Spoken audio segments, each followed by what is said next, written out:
Fear Street is an exciting trilogy of movies that was released just about a year ago, and I watched all of them just weeks after they did, being incredibly impressed by all of them, but especially by the final part. The story is told over 3 different movies that all take place primarily in a different year, first in 1994, then 1978, and finally in 1666. Telling the tale of a supposed witch named Sarah Fear, a curse on the town of Shadyside, and the series of murders over many centuries that have occurred because of it. The first one in 1994 is definitely the weakest one for me, but I ended up loving it despite its clear flaws this time around. The first part of this movie is pretty cringeworthy and sloppy for a multitude of reasons that I'll get into shortly, but still, if you stick with it, this movie has a great second act and a masterful third one that'll leave you feeling very satisfied and excited for part 2 by the end of it. As I said, the first half hour or so is not the best, being plagued by some seemingly generic moments, horrible music editing, and a few dumb parts. The characters are pretty interesting from the start, and there are definitely the highlights even in this act, but it's dragged down by a lot of problematic moments that may cause some viewers to stop watching. It seems at first like an extremely mediocre and typical movie, and for a few scenes after the admittedly fantastic opening kill, it feels as if you could plug most of this into a typical teen drama film. But that doesn't last for too long, and if you did turn off the movie because of these, I blame you way more than I blame the film. However, the music editing in this part of the movie is undeniably bad.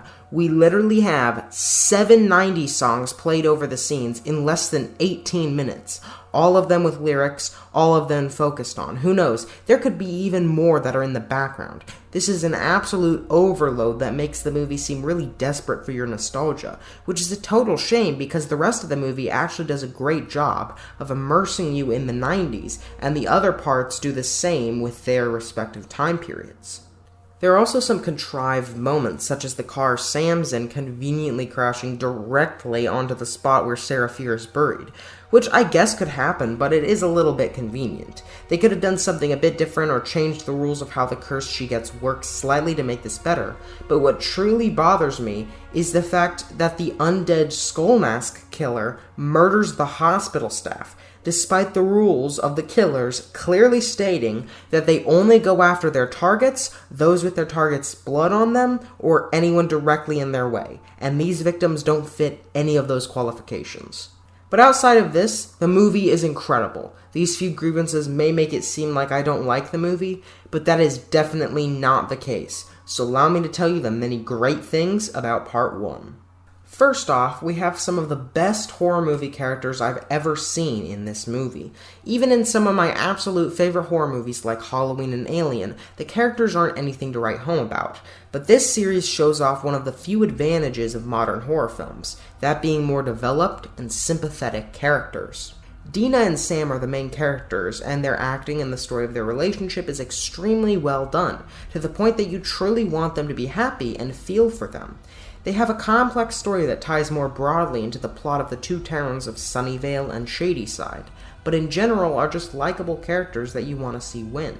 I don't like it when love stories are forced into every single damn movie nowadays, but this is an example of one done incredibly well. The other characters, Josh, Kate, and Simon, are also great, however, in a different way. They're also very likable characters that I felt connected to, but they offer lighter, sometimes comedic moments that help cool down the situation, and this is also a movie that handles injecting comic relief into a serious overall circumstance masterfully. Spoiler alert, but Kate and Simon die, and I was actually sad and shocked when they did, which is a rare occurrence for horror movie characters, let alone side characters. We have some really cool and interesting rules surrounding the killers that are unlike anything else I've seen, and it helps the movie to stick out, even if they don't always follow these rules exactly. Overall, the entire 1994 storyline truly reminds me of Stranger Things, especially the 3rd season, and that is definitely a good thing. We even have Goop coming together to create the threat, Maya Hawke playing a snarky mall worker, and an epic showdown inside of said mall to tie everything off. And just like Stranger Things, the relationships between these characters are absolutely masterful, and I found many of the touching moments between them near the end to be really impactful. These are all smart characters that almost never fall into typical horror movie trappings, and as a result, I never, ever found myself rooting for their deaths as I would in, for example, a Friday the 13th movie. Speaking of Friday the 13th, the second part of this trilogy is definitely influenced by that, though I may actually prefer it to any of the Friday films. While I'd already rate the first part an astounding 4 out of 5, the sequel is even better in my view. While the Friday the 13th are an extremely fun experience with countless memorable moments and awesome ideas, they never really transcended into true artistic brilliance, and never really broke the mold of the horror tropes and awful, unlikable characters to make something special and passionate, maybe other than Tommy Jarvis. But dare I say it, Fear Street Part 2 does all of that. While some characters like Cindy and Alice are insufferable at the start, just like a character from Friday, they end up being developed in a genius way to the point that I sympathize with them just as much as, say, Kate and Simon. This might even be more respectable than that, because they made me feel that way about characters that I didn't even like at first this time, whereas in the first part I liked Kate and Simon from pretty much the beginning. I was so absolutely heartbroken when Cindy and Alice died, even though I hated them with a passion at the start. This development is absolutely fantastic, and moments such as Alice's final speech, Cindy decapitating Alice's killer with a shovel, and Ziggy's conversations with Nick that bring them closer together, despite being from Shadyside and Sunnyvale respectively, make the movie have an emotional punch that is rivaled by very few others in the genre. It's a movie full of awesome moments and ideas, but broadly is just awesome in every way. The atmosphere of the 70s is very authentic, the villain of Tommy is excellent, the characters are beautifully developed, the kills are brutal and fascinating, and the way that it ties back into part 1 is brilliant. This is a horror movie, even though there are some moments of convenience with groups of characters showing up in the same spot by pure chance twice. Everything, both scene to scene and in general about this movie, is masterful. I love the story, the characters, and the horror scenes. It mixes truly important storytelling with typical horror action to make an incredible experience. Even if the first movie didn't click with you, give this one a shot, because I don't know how it could let you down. This is not only the best Friday the 13th movie, it's the best horror movie of the 2020s so far, and the best horror movie of 2021. Or at least, it would be. If not, for part 3. I love part 2 with a passion, and I'd gladly give it a 5 out of 5. But the third and final part? They somehow top themselves! While I at the very least had one small complaint about the last movie, part 3 is so good that I literally couldn't find a single thing I didn't like about it. Taking place primarily in 1666, and telling the truth about the Shadyside Curse's origin, this is an incredible, conclusive end to the trilogy full of emotional and action-packed highlights. During these segments 300 years ago, we get some incredibly authentic sets and atmosphere for the time, which the team behind this series seems to know how to nail every time. Like seriously, they did a great job with both the 90s and 70s, and now they've just outdone themselves with the 1660s. And trust me, I know that it's authentic because I was around back then.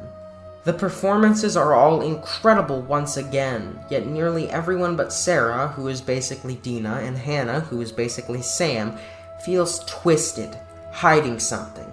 And even though very few of them truly are, their mob mentality makes it feel that way. They're all monsters, but not by their own personal conviction. Everyone also speaks in that insect tongue that the witch infamously used to make me question every single line of the goddamn movie, but here I can actually understand them, and it immerses me more in the world, so it's another big plus. Thank God, because I did not want another movie where every character talks like Bane from The Dark Knight Rises. Jesus, cost to your strength. So it totally nails the atmosphere and time period in every considerable way, but outside of having every other excellent aspect of the previous parts, this movie gets one thing especially right, and that is not giving a damn. We have tons of horrific, disturbing moments, such as the pig eating its own babies and then being axed by Sarah, A priest killing and taking out the eyes of over a dozen children and then being jabbed in the side by a rake, and a religious mob torturing, possibly exploiting, and then hanging the protagonists of the film. These are all engraved into my memory due to how absolutely, unapologetically dark they are, but not in a way that screams desperate to be edgy. Rather, these all exist in service of the tale being told here about deceit and mob mentality. I find it very funny that Halloween Kills came out just months after this movie and pushed mob mentality as its main theme, yet this movie does it exponentially better and yet doesn't even have it as the main focus. The town is taken over by their fear and anger, and it's very clear that there's a religious theming around fear-mongering that often took place with the fear of the devil back in this time, and even today. This makes the story incredibly interesting, as the motivations of all the characters are deeply rooted in real historical and religious issues, and seeing them hunt after the characters is legitimately terrifying.